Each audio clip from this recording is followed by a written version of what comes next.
Thousands upon thousands of Chinese students traveled to Seoul from all around South Korea Sunday to support the relay of the Beijing Olympic torch through the capital city.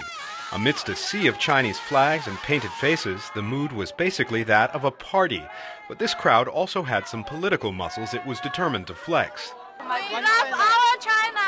China is liar! China is liar! CNN also liar! The Olympic torch has been disrupted in other world cities by demonstrators critical of China's human rights practices, especially its forceful suppression of demonstrations in Tibet.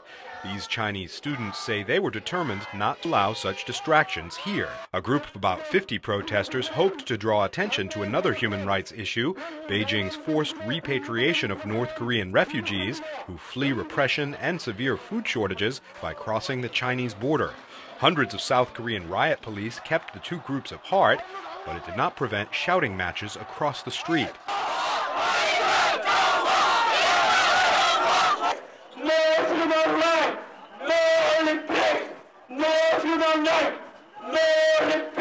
The torch itself was rapidly whisked into motion behind a small army of police on foot, backed by even more officers riding bicycles, motorcycles, and crowd control vehicles. The Chinese students then broke police lines, storming the North Korea protest across the street, sweeping journalists in along the tide.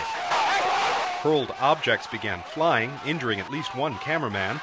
Human rights protesters later displayed a pile of objects they say the Chinese students threw. South Korean Foreign Ministry officials have since complained to China about the day's incident.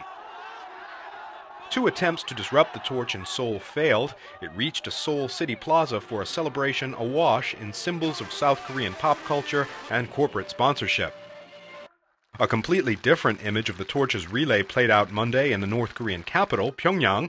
The communist North, closely allied with China and technically at war with the South, tolerates absolutely no dissent from official government policy.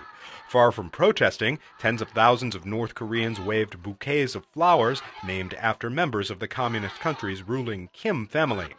The torch motorcade was completely unmolested and was able to take its time as it wove through the Pyongyang streets for a ceremony at North Korea's Juche Tower, named after the country's official philosophy of self-reliance.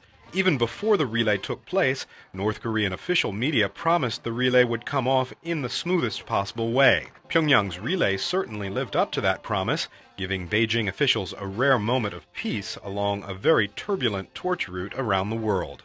Achin, VOA News, Seoul.